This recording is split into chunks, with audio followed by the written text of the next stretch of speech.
點解愛迪生叔叔有咁多人認識嘅呢？我諗係因為佢發明咗好多嘢，例如電燈泡啦。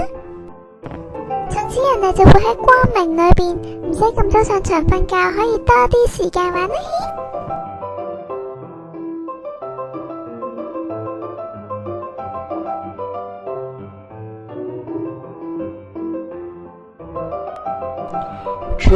之前一路都有人做呢方面嘅研究噶啦，不過佢嗰粒石可以被廣泛使用，又成功申請專利，留名後世啦。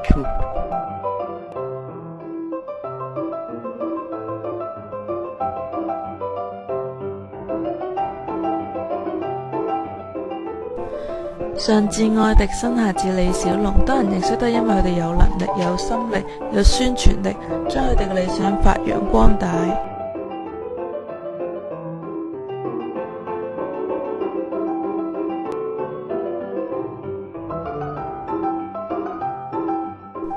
咁你嘅理想又點樣呢？